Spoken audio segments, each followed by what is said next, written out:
Okay, so once again we'll start the lesson. Good morning for all of you. So I'll give you a brief introduction about myself before starting all these sessions. So I am Pasangi Pereira, a lecturer at University of Sri Jagadapura. So if I give you a brief introduction about myself, I'm an Anulian. So my school was Anula Vidyalaya Udayapuda.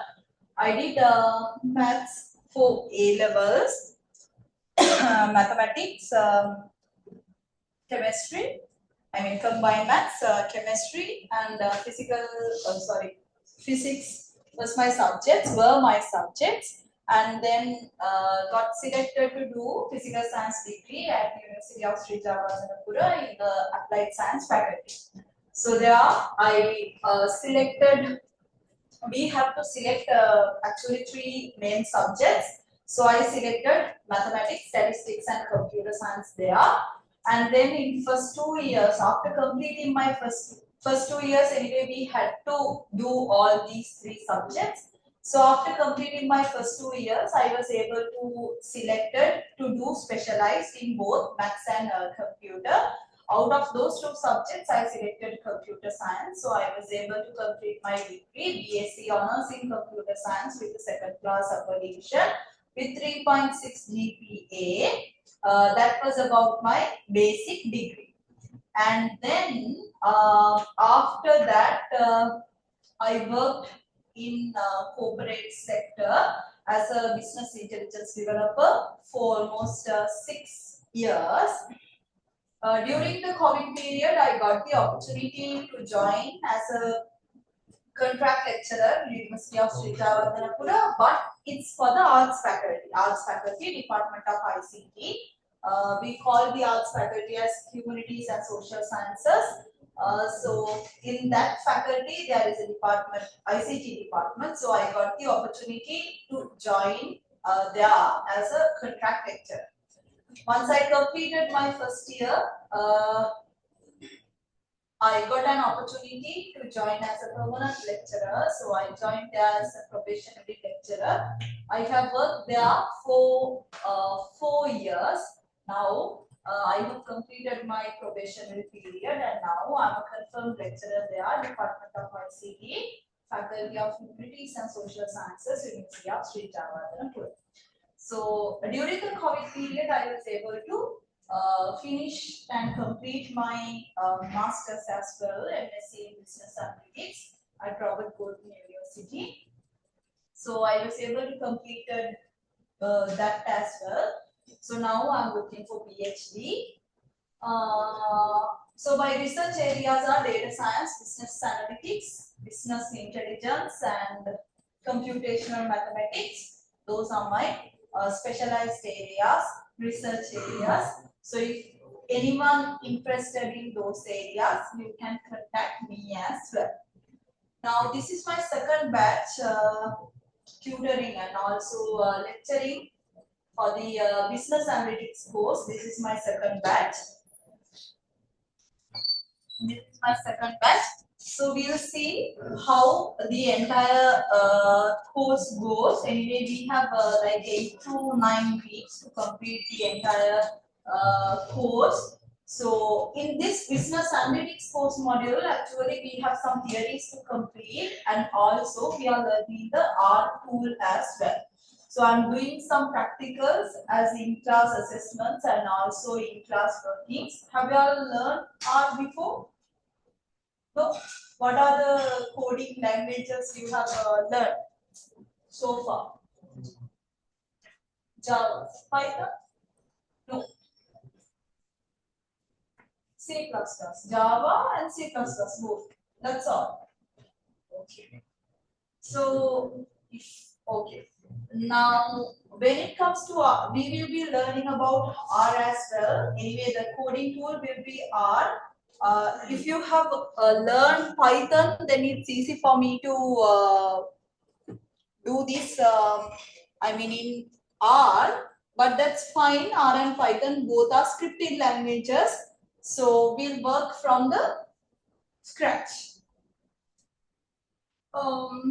Yeah. that's about it. And I just wanted to have a small introduction from you guys as well. Shall we have a quick introduction? What are the areas that now this is for the HT, higher diploma, right?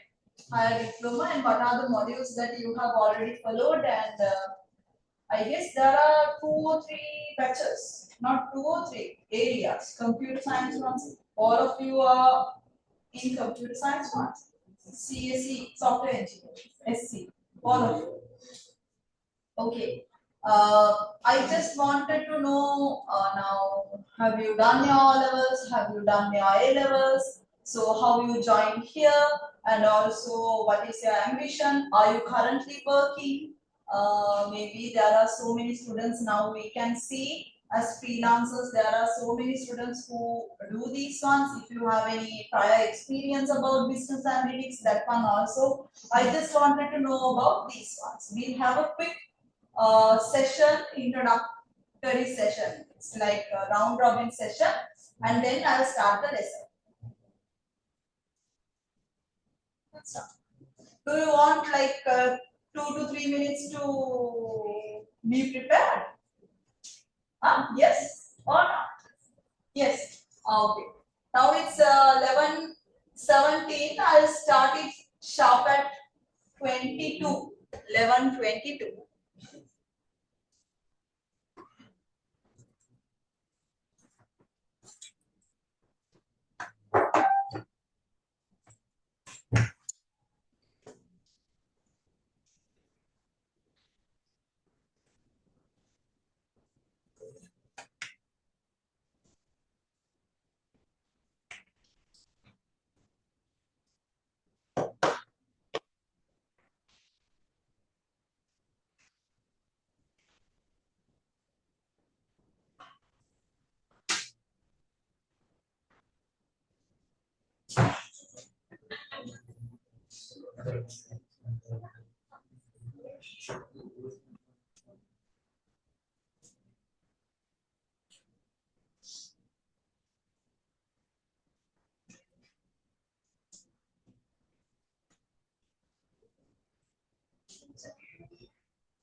Okay, shall we start?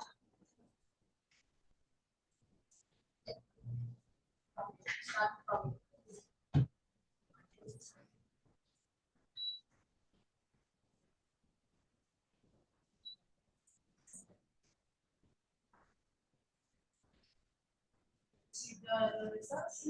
No, still not yet. You have already started the hiring. So have you done? So from the O-level results. So now you have joined here for software engineering. This is your second semester. Fourth semester.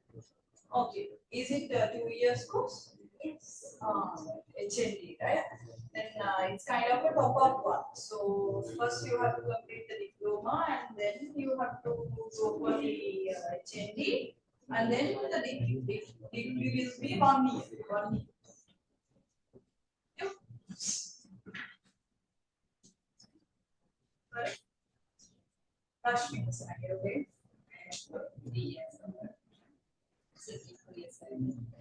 Okay. Okay.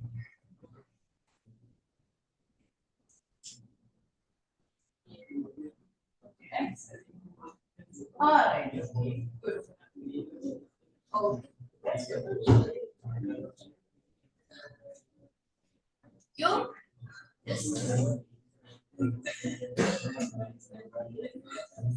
Nipuri Sewani. Kumudu Sewani, okay? 23 years old. Okay. 2023, okay. Yes.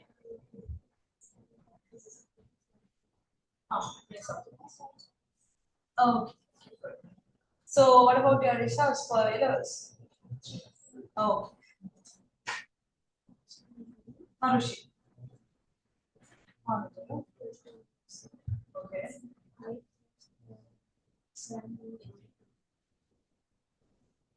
Stream.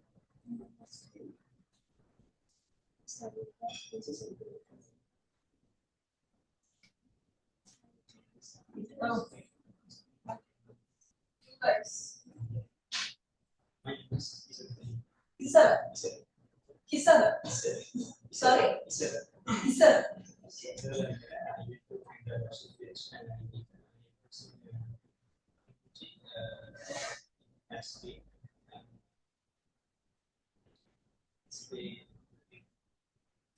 Put your results. 3? Yes. 3 yes.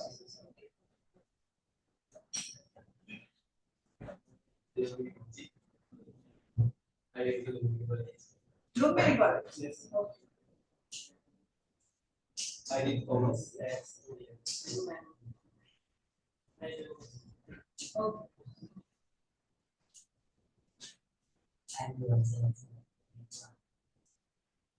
You went to? Oh, okay. Another college. Okay. 20 years.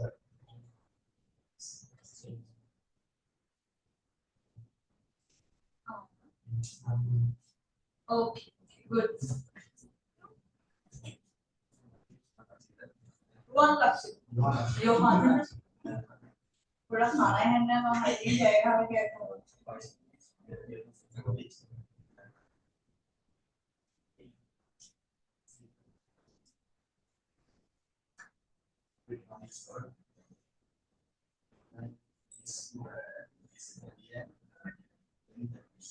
Learning Japanese. Okay, good.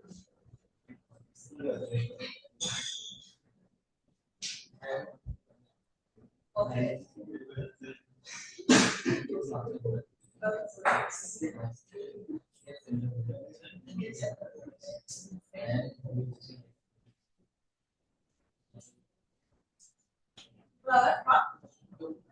Oh, you are not working, and also what about your errors? Hey, you did check straight. Okay. How was the results? Okay. He's the only person. No, right? Agency. Okay, so let's start the session then. Hope you guys will enjoy the session as well because we have some theories and also we have some practicals to do. So if there's any questions you can ask from me, that's totally fine. That's totally fine. So I'll go through with the session now.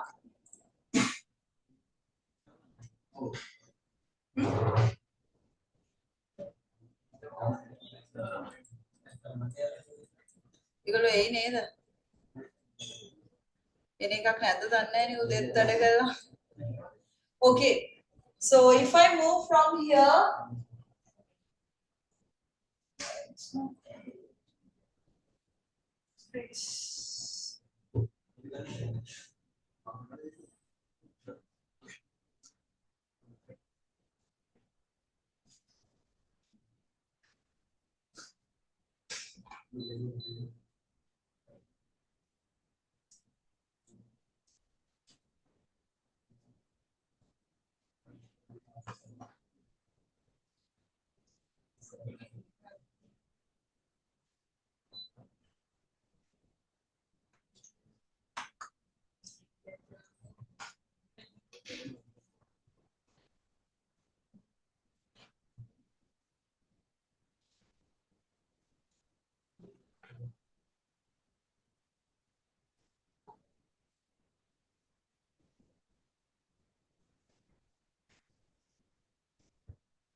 okay, now here, so the entire course journey, if I explain to you, I mean, if I go through what are the topics that we are going to cover, so this is 8-week course. So in the first 2 years, we will be talking about fundamentals of business analytics and also some statistics which we are using. And in 3 to 5th week, we will be learning about the central tendency measures and also some hypothesis. And also in week 6 to 8, inference and some predictive modeling, and also when it comes to learning styles, we will be learning 50% will be theory, and for those theories we are learning about the practicals as well. And when we talk about the tools, we are using R language, R scripting language, as well as the RStudio. We are coding through the RStudio. Defining the business analytics. So now, what is business analytics? When it comes to business analytics, we can define it with mathematics, technology, and also some business as well. When it comes to mathematics, how do we define this business analytics?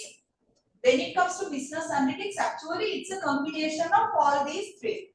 We have some maths to learn, we have some statistics to learn, and also there are few technologies which we are going to learn here, and also it's connected with the businesses as well.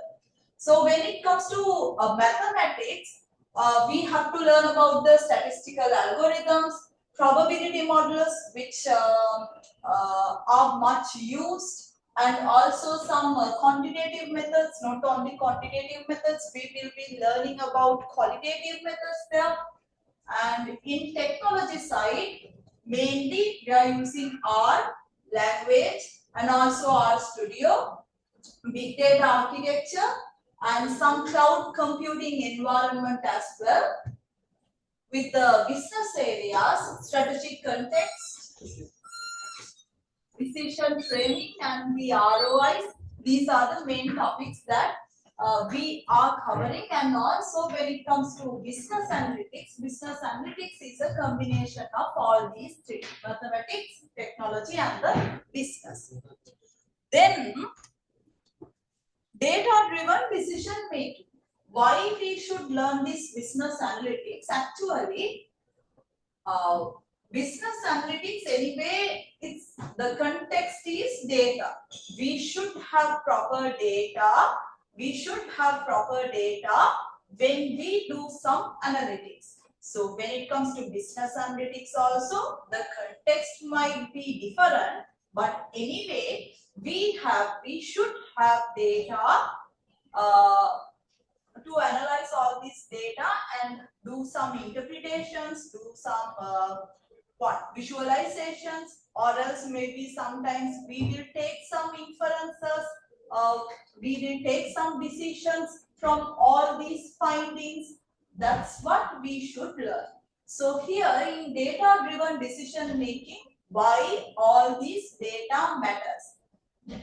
It says modern organizations move away from HIPPO, what we called as HIPPO, the highest paid person's opinion, to evidence-based strategies. Earlier, making decision was kind of subjective, but now it's with the help of all these data-driven concepts, there should be a foundation or there should be a proper strategies, or maybe we should have proper evidences why we conclude with this decision. Like that, we always have to provide some evidences, provide some reasons why we take all these decisions throughout our business or throughout our organizations.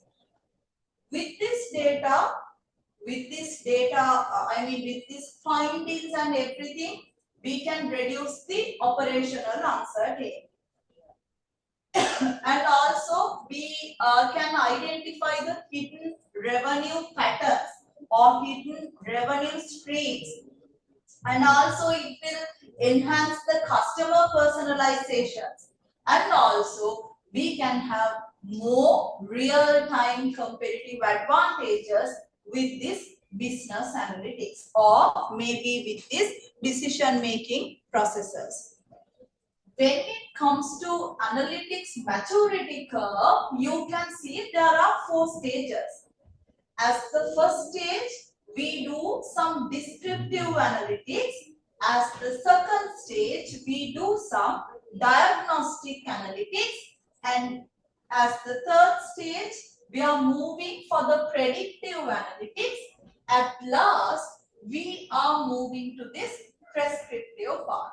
So as the first stage, we have descriptive analytics, and then we have the diagnostic analytics, and then we have the predictive analytics, and finally, we have the prescriptive analytics.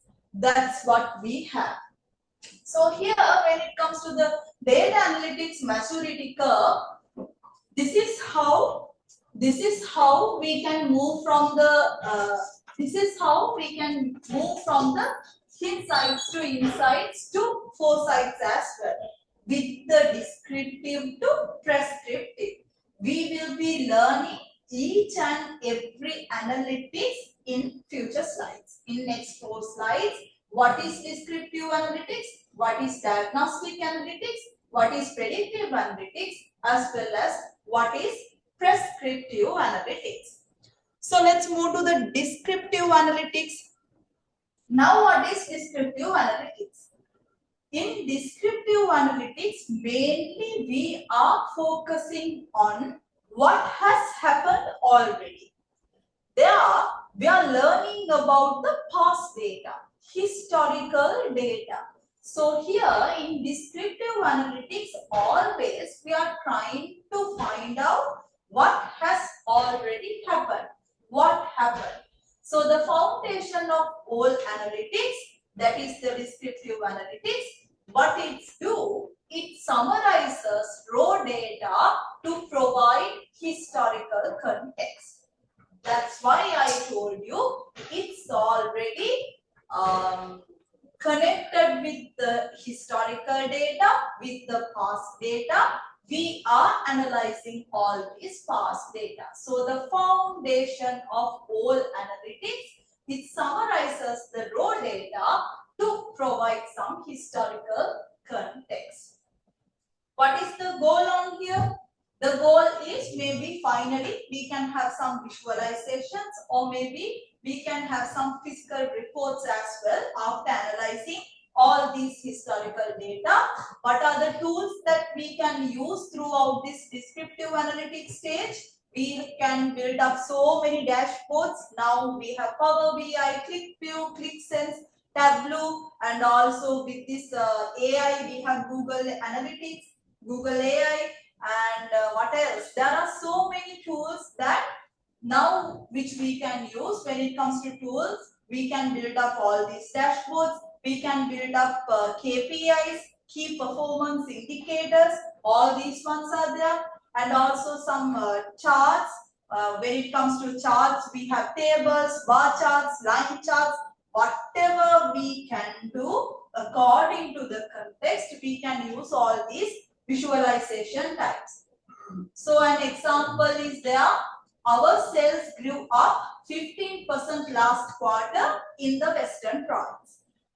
If I conclude something like that, initially in the descriptive analytics part, we have to already analyze the past data and conclude this insight or conclude this inference. And finally, what are the key matrices that we can have? We can find out mean, median, and the variances, dispersions, what else? Standard deviations, all these ones are there, whatever we can calculate. Anyway, what you should know is, when it comes to descriptive analytics, we mainly focus on what has happened. We mainly focus on what has happened, and also it summarizes the historical data or the past data. Then second, according to the steps, we are moving to the predictive analytics. On this predictive analytics, we are trying to find out what will happen in future. What will happen? Okay, there we are mainly focusing on what will happen. So when it comes to what will happen, mainly in this predictive analytics part, we are using all these algorithms, maybe sometimes some probabilities, some statistical theories, or else maybe some forecasting methods, or else finding some future trends, patterns, all these ones with the help of historical data. But in predictive analytics, what we do, we find out what will happen in future. What will happen? Earlier, for the descriptive now, we found that what has happened. But in predictive, what will happen? That's what we do. In here, 40% we are using some historical data, and 65% maybe we are using some statistical models, statistical methods to predict future. Always we have to use some machine learning algorithms. So 85% we are using this machine learning, and we are going to predict future. What will happen in future? Then we have the prescriptive. In prescriptive, what we do, how to make it. We are mainly focusing about how to make it. So what will happen now? We found out what will happen there. Then to happen it, how we should make it. What are the steps that we need to take to to achieve that? That's what we do in this prescriptive analytics part. So in this prescriptive analytics part, we have mainly two situations. One is optimization and the other one is the simulation part. Optimization part and the simulation part. In optimization part, what we do, we mainly finding the best possible solution with the given limitations. maybe according to the budget, maybe according to the time constraints, or maybe sometimes we have some, if we have some limited resources, then that's also matter. So in the first part, what we do, that is for the optimization.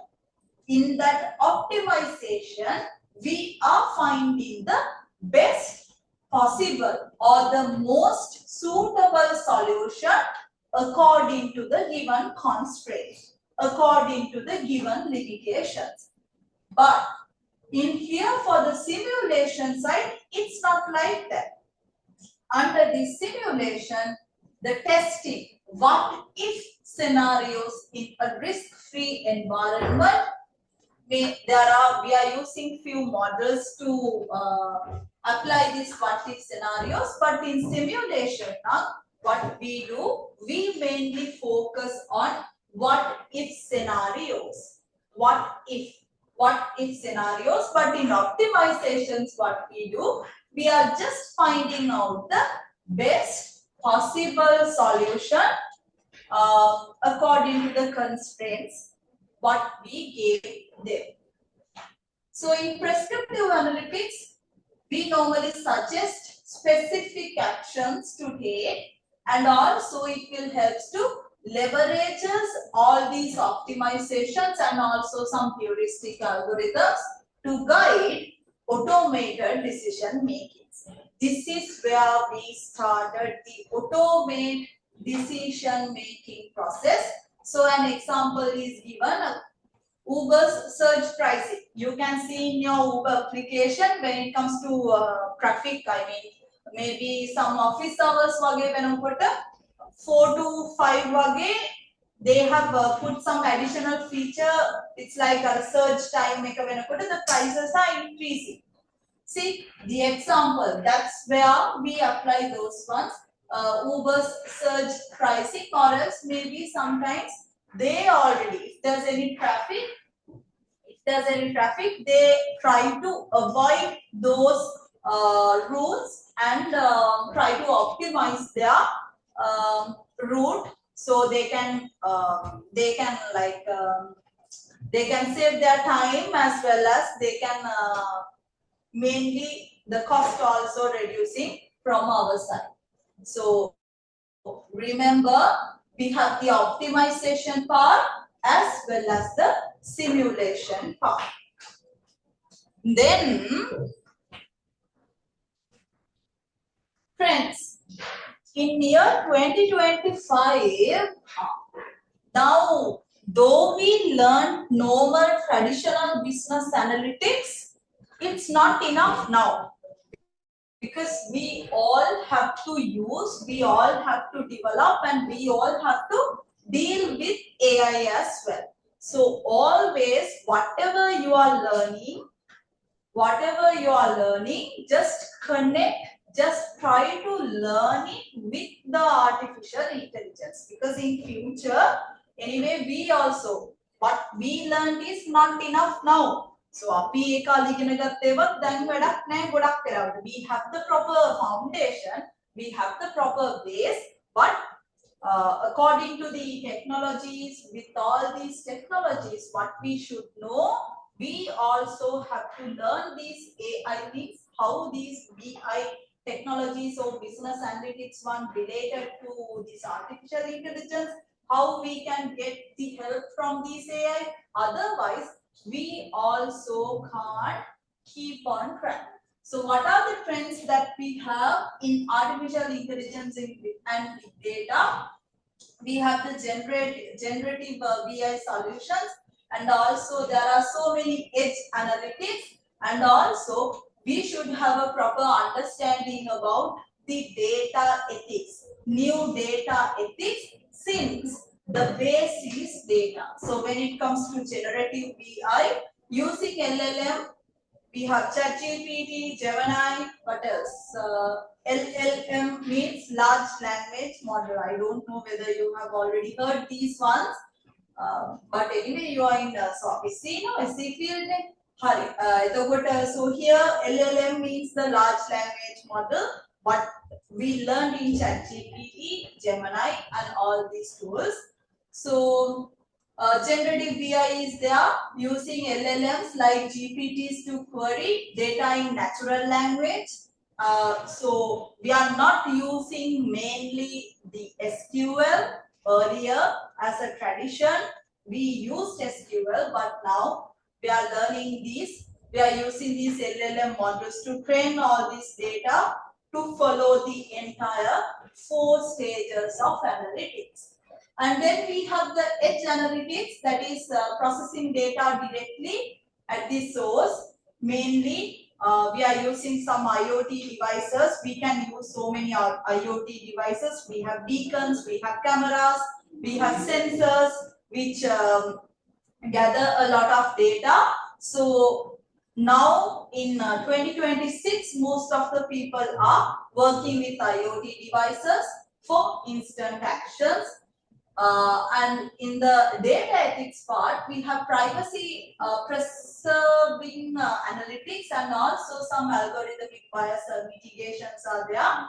When we deal with data, we should have a proper privacy, and also we should have a proper ethics.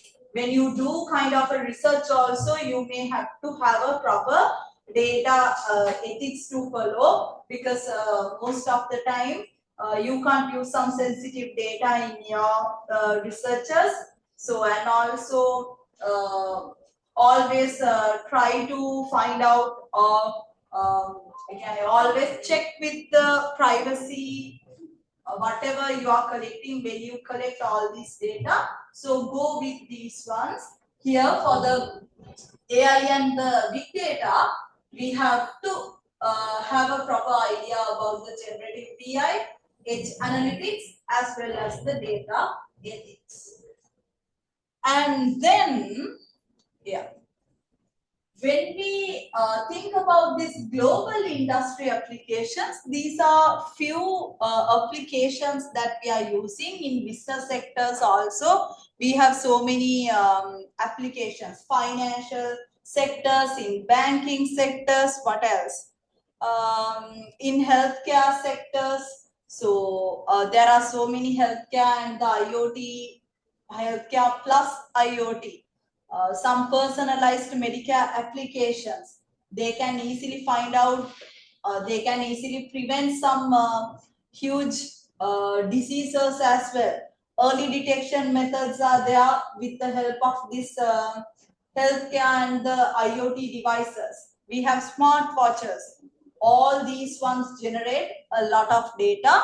So all these applications are actually global industry applications where we apply all these business analytics.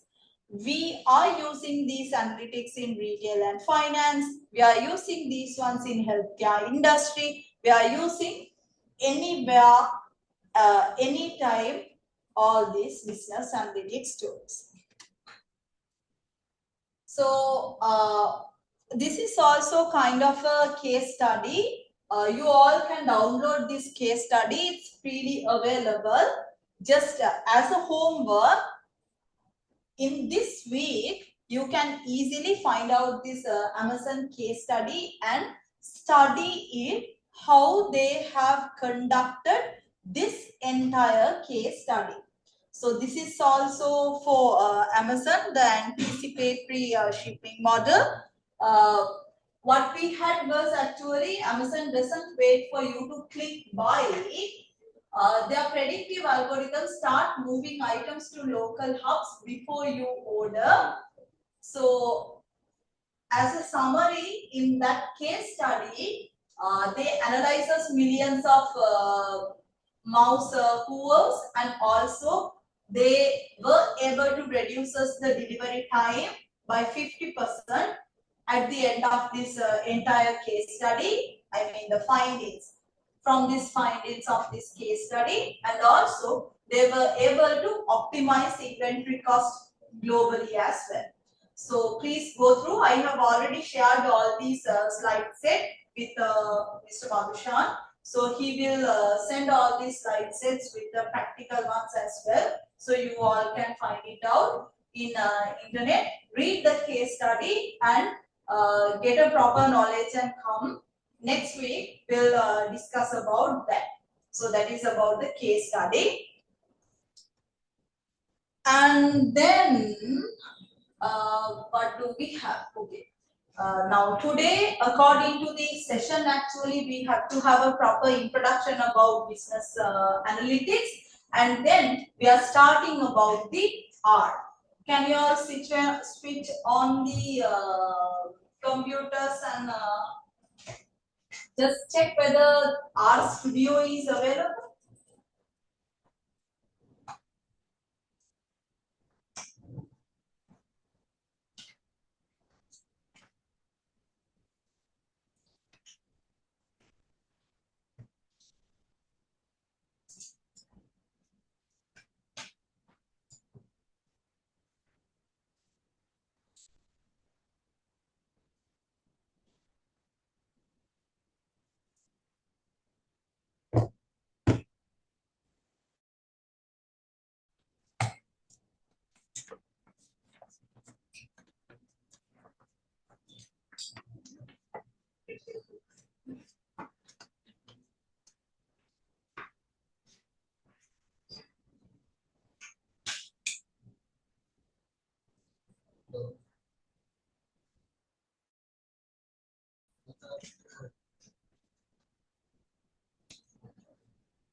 Okay. So each and every computer, do you guys have the R? Okay. So RStudio. Now, why we use this RStudio? No, it's not available. Try to download it.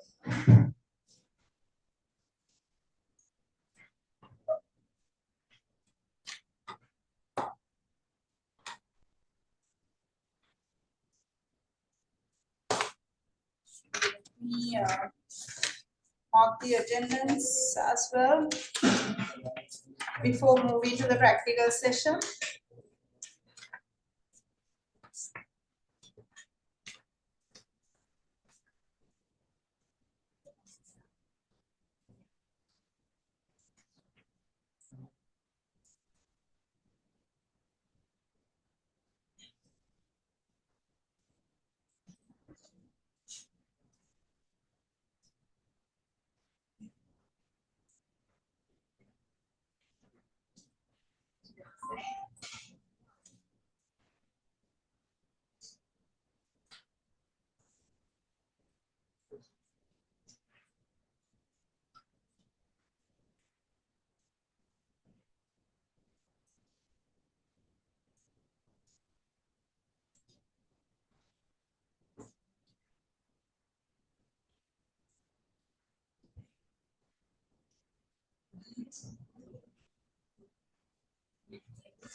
Okay, please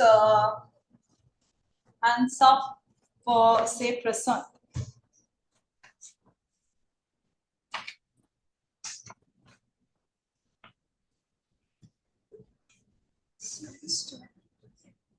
Manisha Bhagya. Manisha Bhagya, Manisha, no. Okay, then Jait, Jait Shenar, no.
So when we talk about this R tool, R is built by statisticians mainly for data analytics, and also it's a kind of a open source package.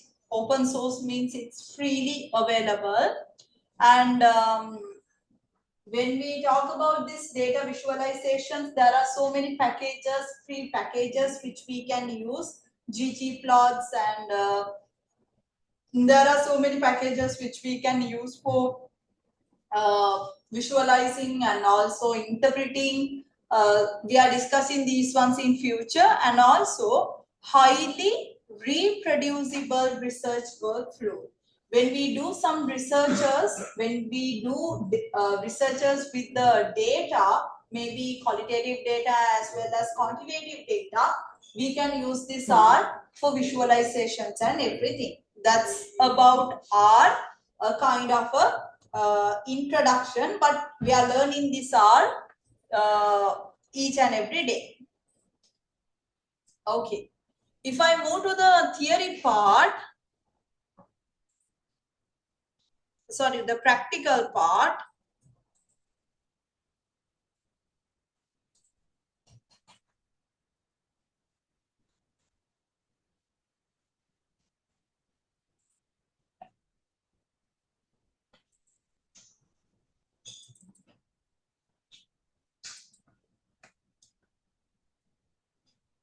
Now you can see the R programming practical session 1.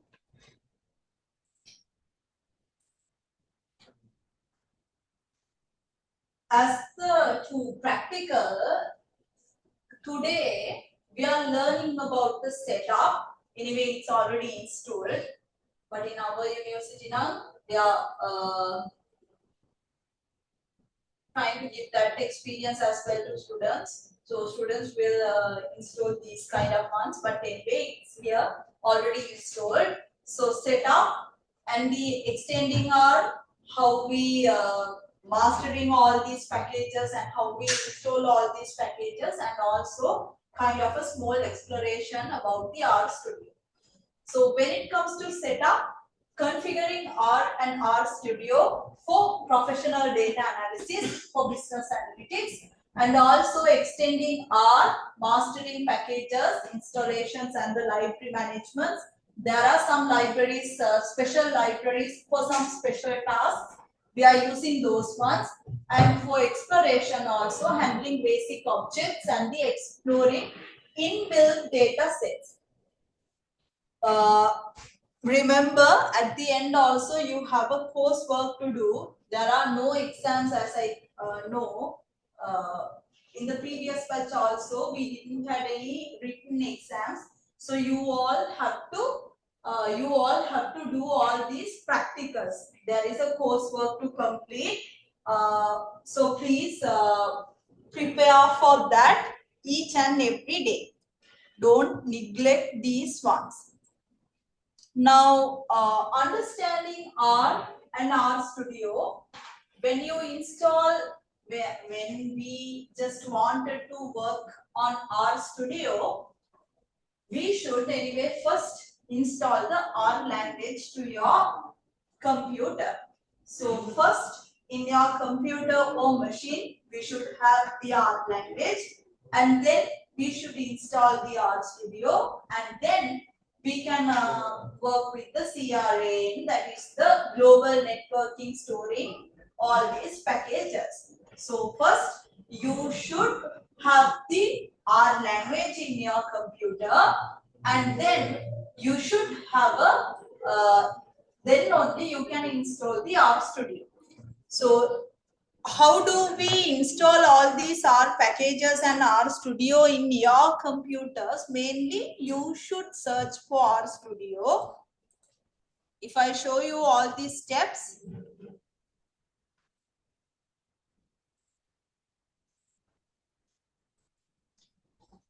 if I search for the RStudio installation,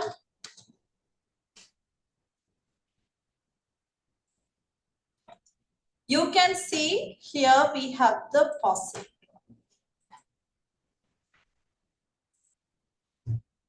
When you move to this POSIT.com,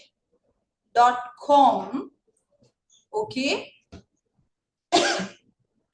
first it's allow us to install the R language, and then second you have to install the RStudio in your computers.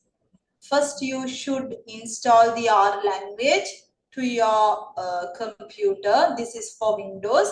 If you are using Apple MacBooks, then you have a separate software for MacBooks. Just search for RStudio for MacBooks, then you will get the same information for that as well. first you should download the R language and install, and then only you can download the RStudio to your desktop versions. Okay, faucet.com. That's what we have.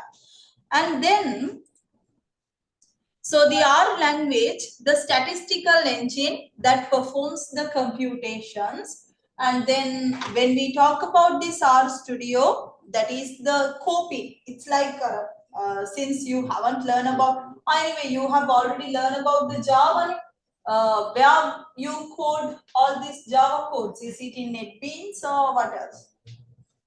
NetBeans or the NetBeans, okay. There also you can experience this IDE. The same thing applies here as well. This RStudio, the cockpit, that is the IDE, where we write all these codes and where we can have the graphs, we can have all these visualizations, and also we can manage all these files with this RStudio applications. And for the CRN, that is the global network storing, which is 80,000 plus packages. It's really interesting. So work and be familiar with the RStudio. Navigating the RStudio, we have mainly four areas in RStudio. What are those four areas? Let me open the RStudio here. RStudio.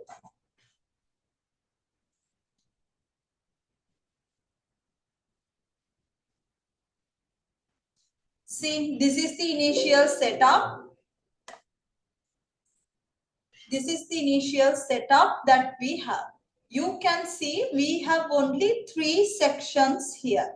We can have only 3 sections here, but actually in RStudio there are 4 main panes. One is source, the other one is console, the third one is the environment. Then we have the files, plots, and help, everything.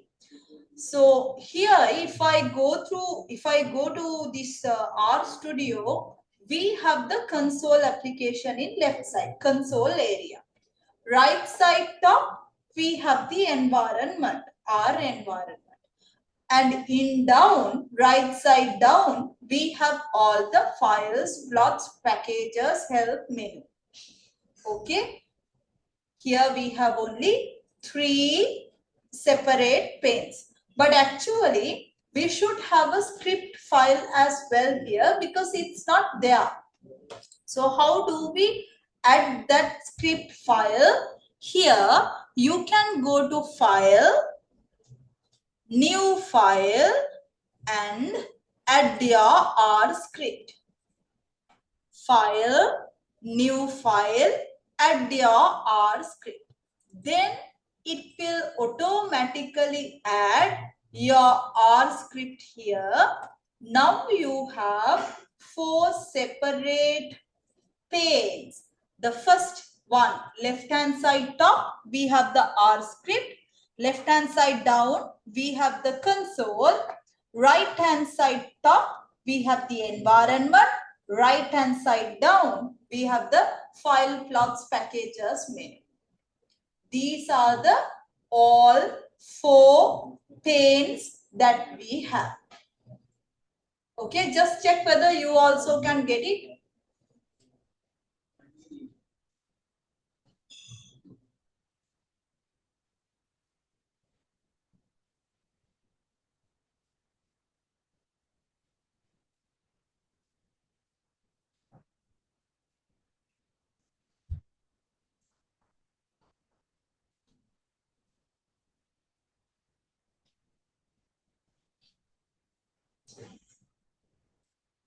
Okay. Now, in here, in source, we have the R script where we code. Okay. Then in console, that is where we execute all these codes live. When you run a code, it shows that the code is running, executing.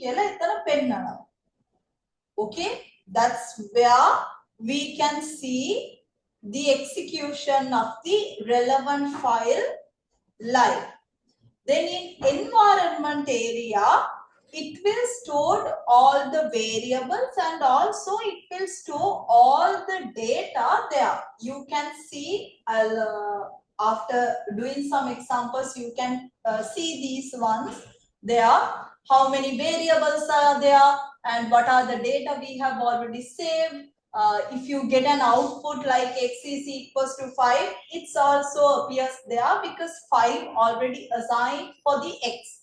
So likewise, all the outputs, whatever related to variables and data, it will store there in environment. But in files, plots, help section, right side down, it's kind of an explorer. And also we can use that as a viewer as well because there only we can find all these visualizations. And whenever you generated, whenever you created any kind of plot or visualization, it appears there in the plot. Okay, so that's how we do. So we talk about a small what we call introduction about the RStudio, and we had a brief experience about the working environment of this R, and also with all these 4 main panes. And then now we are moving to talk about these packages as well as the libraries. Mainly for these packages, we call them as power-ups. Why we use these packages?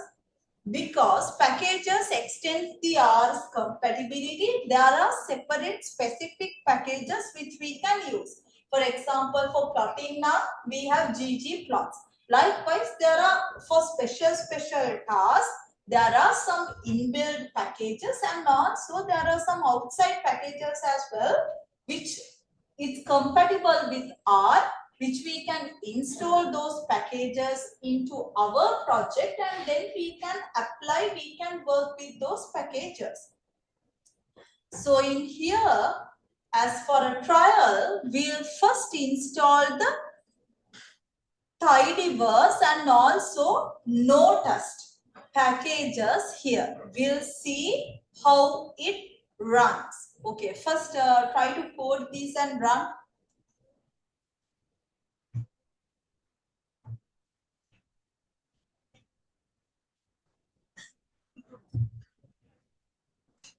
So install both the packages, tidyverse and the noticed.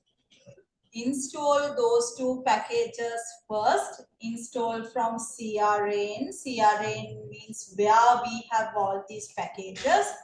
And then as for the second step, in that packages, there are so many libraries which we can have. So install those 2 libraries. So remember in Python how we put comments. Since you have already learned Java, you know what comments are. We can have single line comments, we can have multiple line comments. So in here with the hash mark, we are denoting all these comments. So there, what do we have? Comments are not executing. That is to explain the R code.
Okay.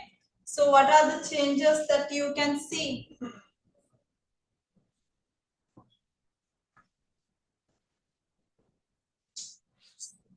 Install packages tidyverse. So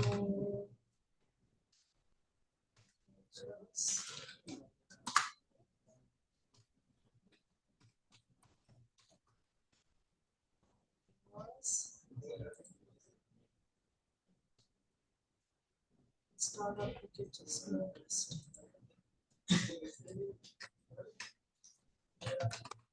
Install packages.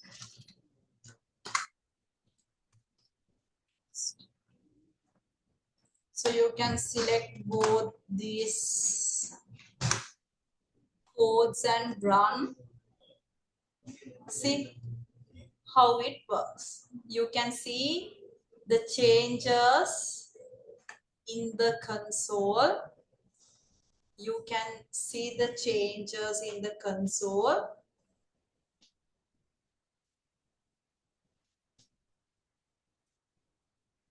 There are so many extractions.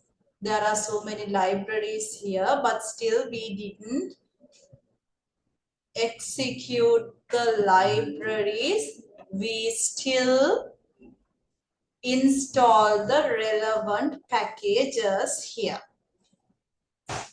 Still it's running. You can see the changes.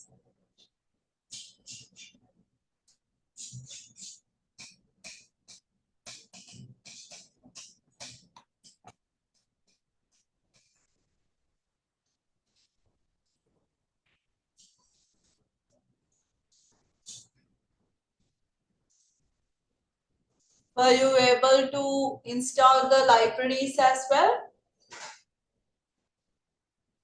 Now it's over. So there is a warning message. Package noticed is not available for this version of R. You might also get this. A version of this package for your version R might be available elsewhere. So they ask us to find out the equal what we call kind of a similar package for this noticed, but so far we'll keep it. Then as the second step, you can install the library tidyverse and also the noticed. I don't think that you can install the noticed library tidyverse. See, now it's already appearing. You just need to select this and run. And also library. And there are no test. I don't think that it's, yes, it's not appearing because there is a message. There is a warning message saying it's not installed. So no test is there. Then we can run this. See, tidyverse is already installed, but no test is not there because it says the error message. There is no package called no test. Once you complete this, we can move to the next part. So remember here for this note, package names are case sensitive and must be in quotes during the installation. Remember, during the installation, you should write all these packages name within double quotations. That's how we do the R scripting, and also that's how we install all these packages and the libraries. Now, okay, R commander is also there for students coming from SPSS. If you have worked with SPSS, RC commander is also there, which provides a menu driven interface. So with this RC, now in SPSS for business analytics, we can just drag and drop all these ones and do the analytics. But here it's not like that. You have to do the coding. So if you want kind of that kind of interface, then you can run this package and also the library. So it will easily give you the interface like that point and click interface, and also the access statistic, and also this and also it will allow to access the statistical test via menus, and also some automatic code generations also there. uh, it is easy for us to learn all these syntaxes by the observations. I also haven't used that method, so I'll also try to check that. Install packages RCMDR. Let's see what will happen. Install packages RCMDR.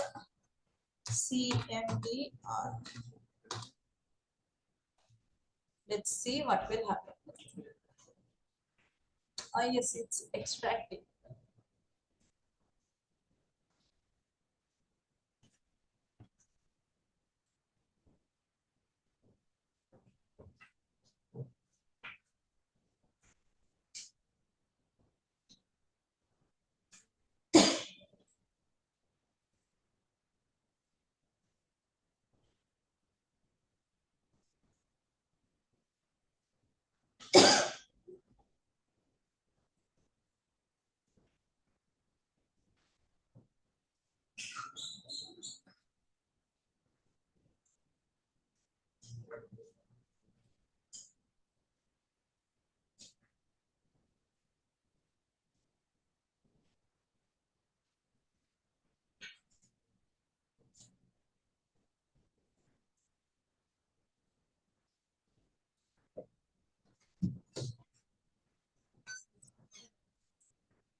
Hi, අපි batch 22 වලින් අපේ project එකක් යනවා ඒකට අද film එකක් පෙන්වනවා hall number 8 වල හවස 3ට සුටෝපියා 2 තමයි පෙන්වන්නේ ටිකට්ස් ගන්න ඉන්නවද අරගෙන සපෝට් එකක් දෙන්නකො අපේ project එකට 150යි ටිකට් එකක්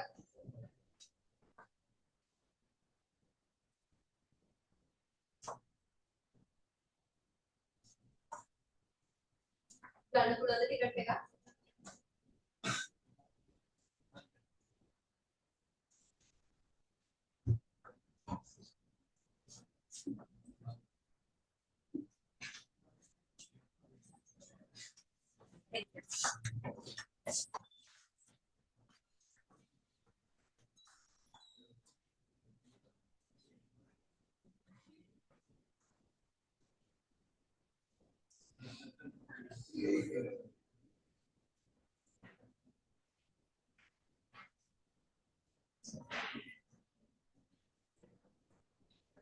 Okay, so it's already there, and also after that we'll install the library and also check library within bracket RCMDR and run it.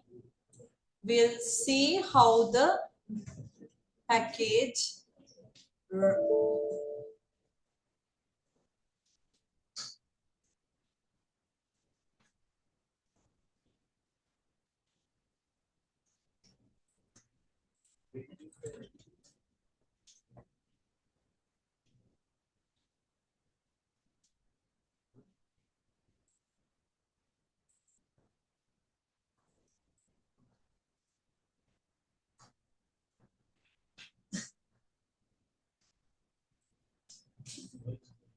okay, seems like still interrupt us. Still it's executing.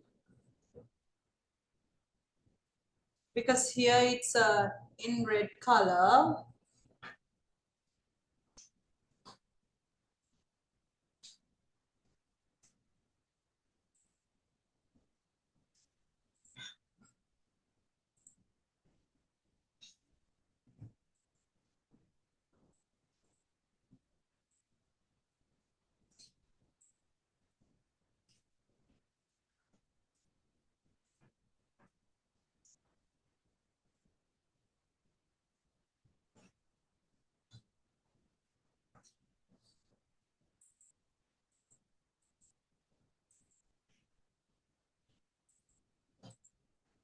Okay. Once it's already ran, completed, it should populate a new window like this, where we can see the R commander. In this R commander, we can have all these point and click options like SPSS.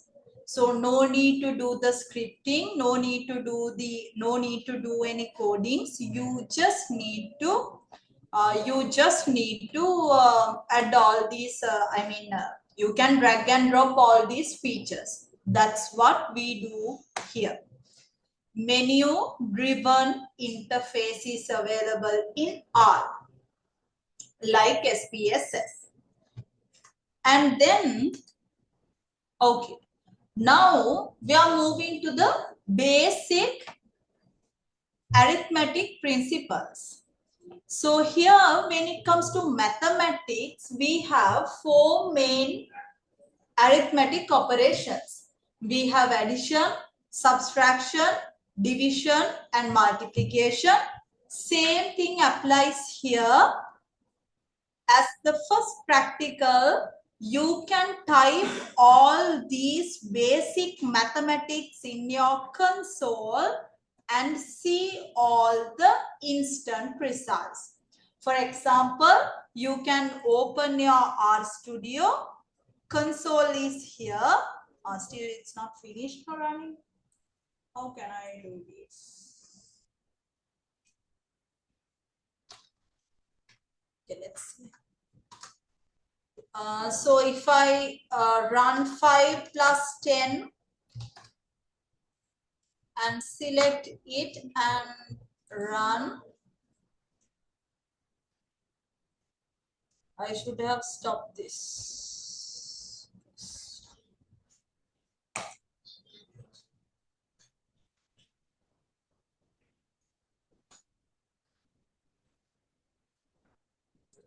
Still okay, R is not responding. Your request is interrupt process to stop the current operation. Terminate. So I'll terminate this entirely because the interface දන්නා ඉන්නවනම් යන්න පුළුවන්. මගෙන් කිසිම බාධාවක් නැහැ ඒකට. Already ඉගෙන ගත්ත අය සහ මේක cover කරන්න පුළුවන් අය ඉන්නවනම් you all can leave, that's fine. Here I have to interrupt this, otherwise I can't do the rest of the codings. So it will take some time to change the entire interface.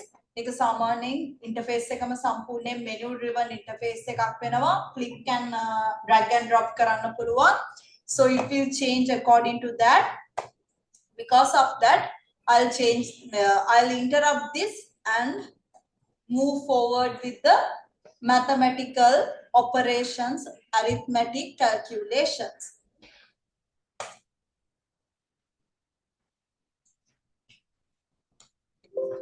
So in here, you can type 5 plus 10 and then run it. No need to run as well. Once you click on the enter, it will automatically give you the instant results. Okay, likewise, just do the practicals for these two.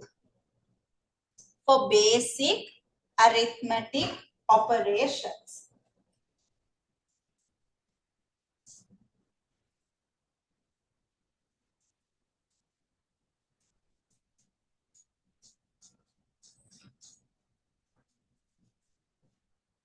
Basic arithmetic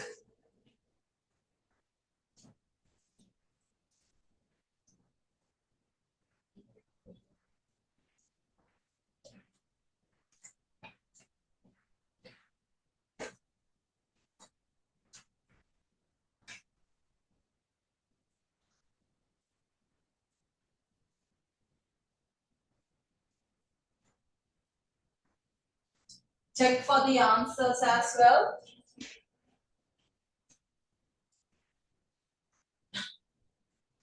So in the first option, it is for the addition, multiplication. For multiplication, we are using this asterisk. For division, we are using this mark. And here, that is for the exponent. Exponent means 2 to the power of 3. 2 to the power of 3. So you have to write it as 2.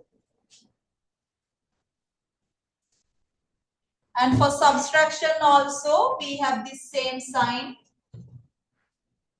10 minus 5. And in square root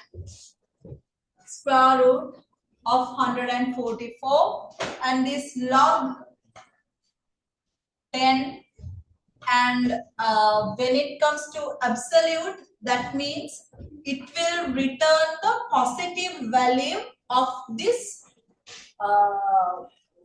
value. So absolute negative 50, you should have the positive 50 as the final answer. Round 3.14159, that is for it asks us to round it for 2 decimal places, then you will get the answer as 3.14. These are the all 8. I mean, here we don't have the subtraction.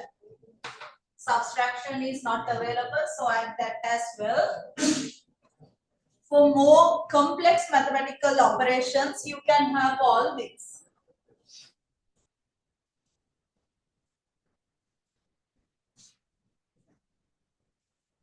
Complex mathematical operations, we can have all this. Have you all completed? Done? All good. Then the next one. Now we are learning how to store all this data. To store all this data, we are using objects in R.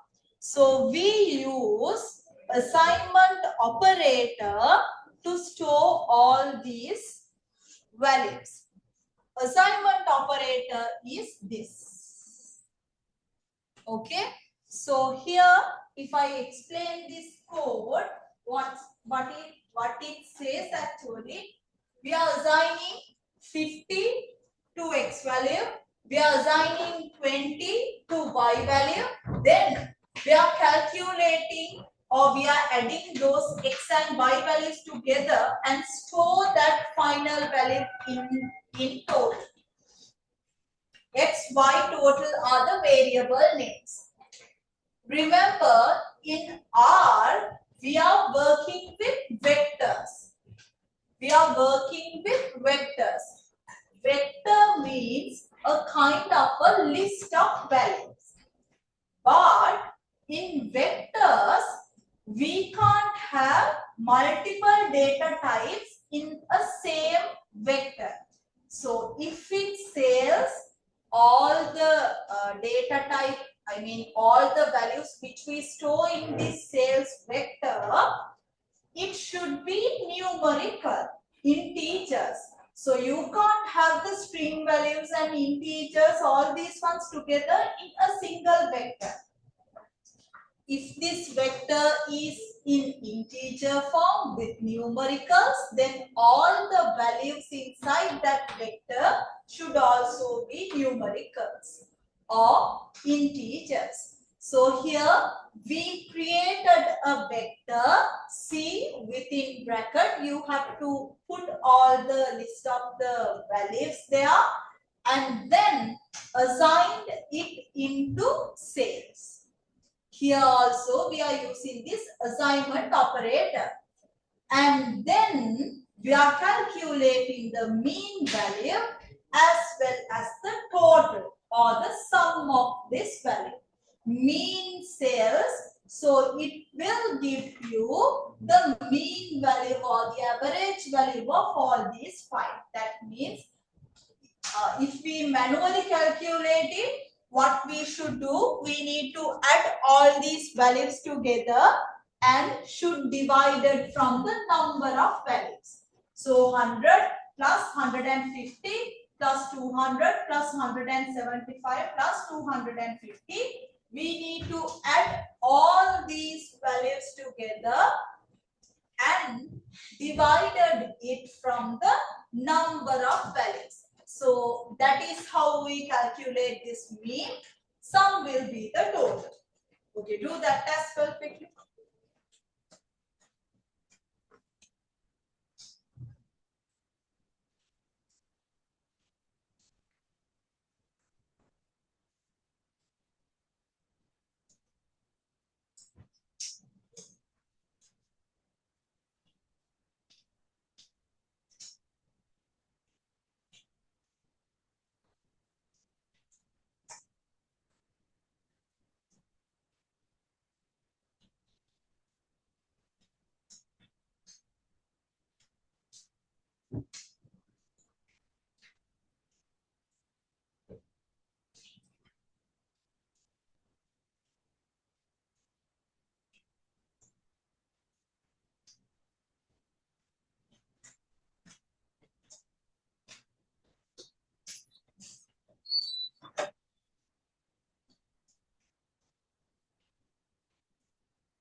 Are we all finished?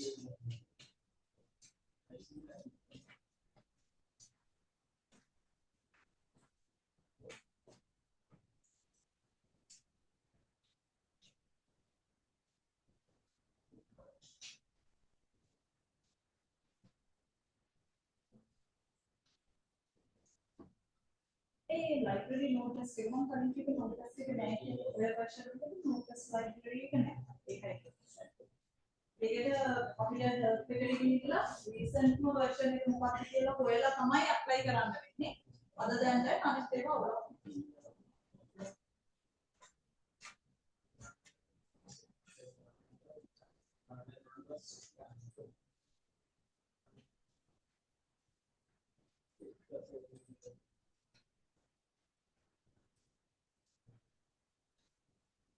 Okay. Then the next. Now we can explore the inbuilt data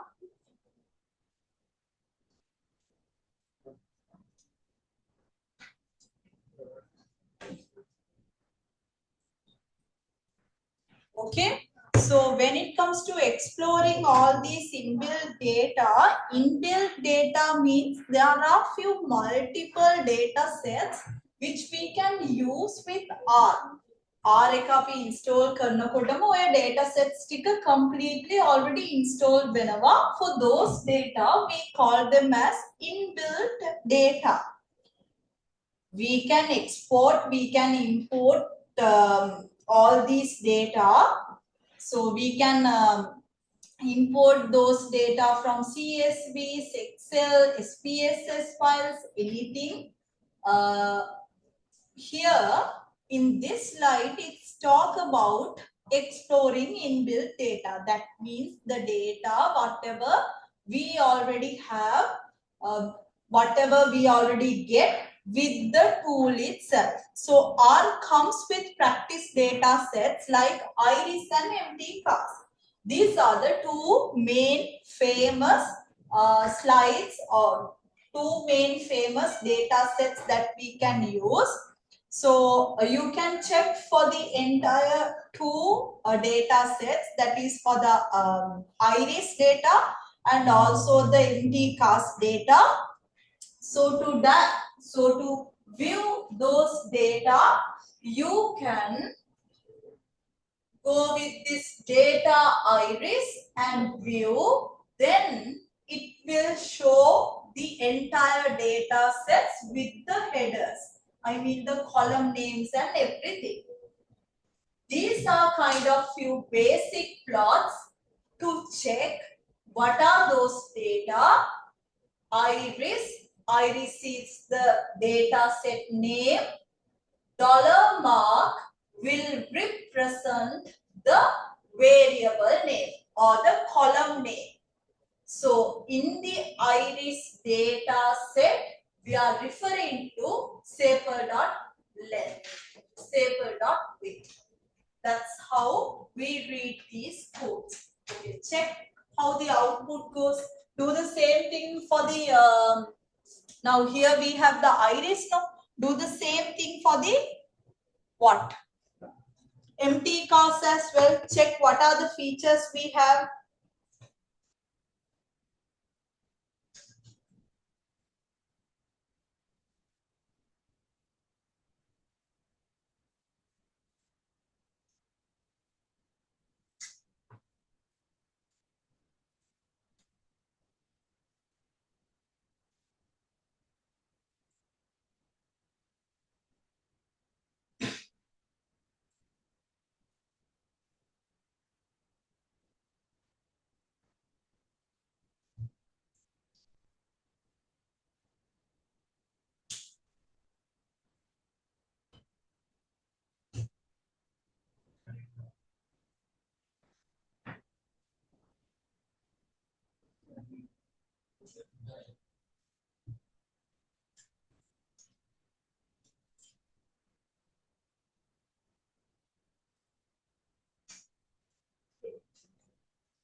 Okay, done.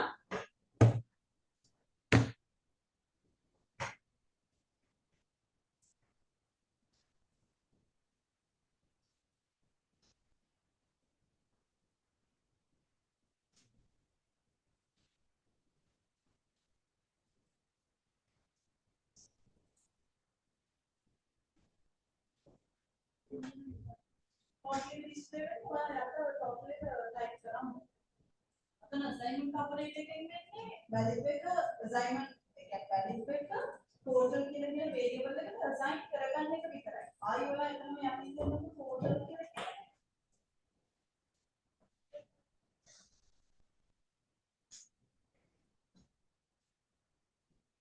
එතන නැත්නම් මුදල් script එකේදී problem නැහැ. අතන කරන්නේ assignment operator එකෙන් වෙන්නේ අර calculate වෙන value එක නිකන් assign කරගන්න. save කරගන්නවා විතරයි. to display again you have to call that variable.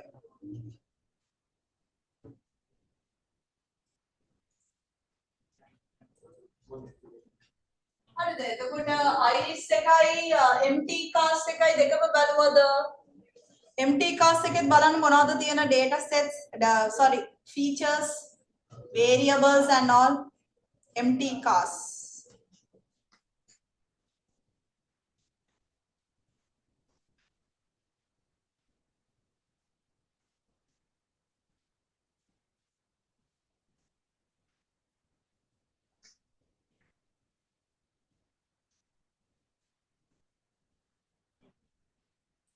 Okay. Then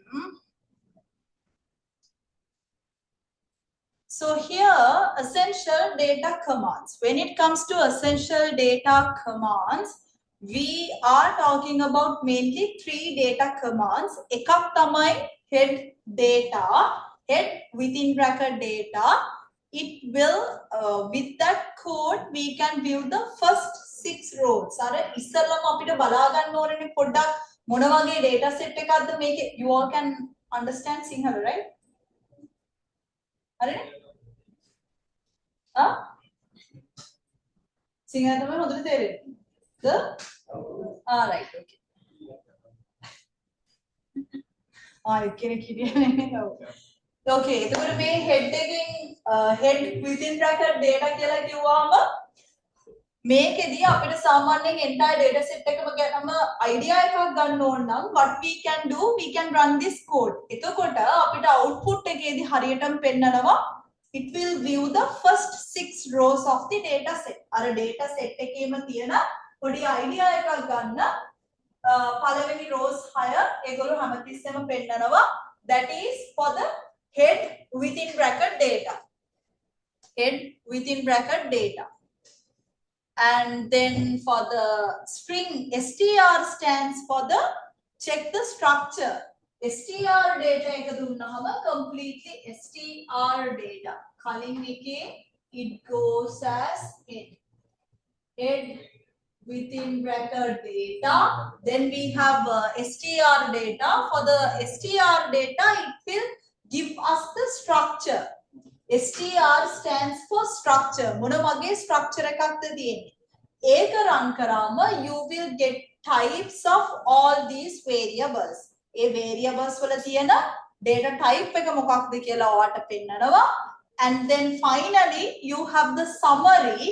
To calculate the summary, එතකොට ඔයාලට මේ පොඩි statistical summary measurements, mean, median, mode, number of total values we have, number of null values, ඔය ඔක්කොම ටික you can have a summary about and the minimum value, maximum value, quartiles, interquartile range, මේ ඔක්කොම ටික you can have it with the summary. එතනට එන්නේ summary within bracket data. So data කියලා කියන එක නිකන් type කරන්න එපා. You should type the relevant data set. If it's empty cast, then empty cast එක තමයි යවන්න ඕනේ. If it's iris data set එක නම් if you are using එහෙනම් iris කියලා කියන එක තමයි යවන්න ඕනේ.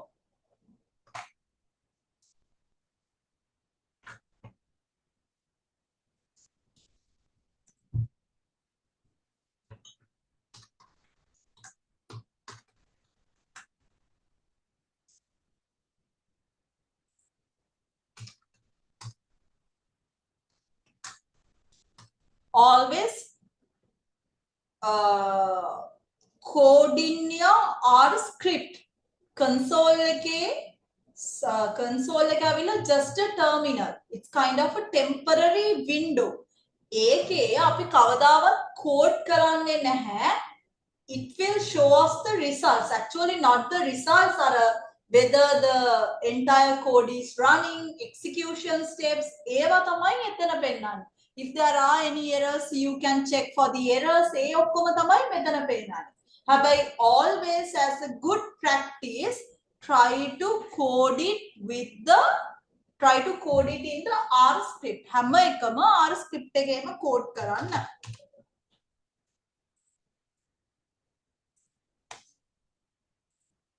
See, the first 6 rows it will appear.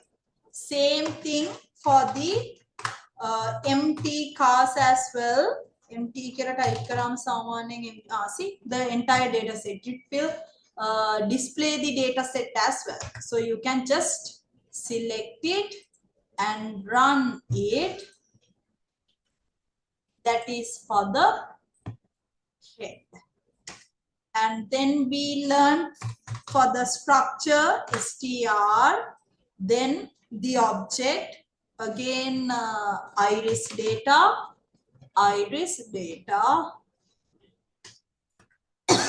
and for the structure str, then we have the empty cars, then we have run. See how many objects are there, what are the variables that we have. Here we have 32 observations, not the objects. Actually, OBS stands for observations. Observations according to the variables. So did you check the environment? No?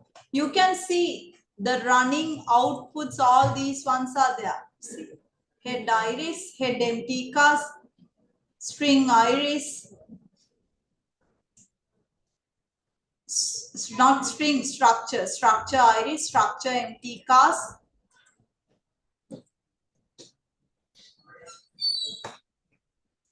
All these ones are there. And finally, we have the summary for iris data, and then summary for empty cars data. Then I'll select all these ones and run. To run it, control enter also okay. Control enter. Okay. See the summary measurements. All these summary measurements. For each and every variable, you can have all these summary measurements.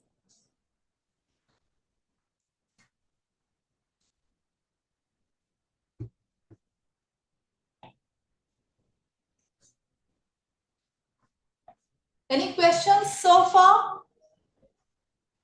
No questions? මං කියලා දෙන එක තේරෙනවද? අවුලක් නැද්ද?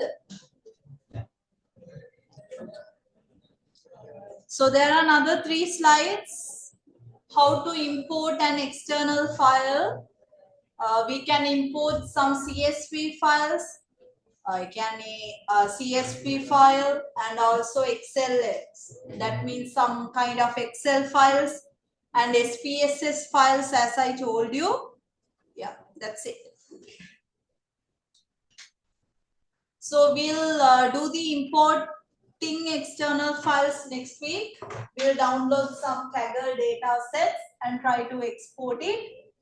So this is how the first day goes. First day completed. Okay. So I think we have the lecture till 1 p.m. So now it's almost 1. So thank you so much for participating. If you have any questions, you can ask from me. If not, we can wrap it up the session. No questions. Okay, then see you on next week. Please participate for the lectures in the lectures folder. Yes, that's what I have to tell you. Thank you.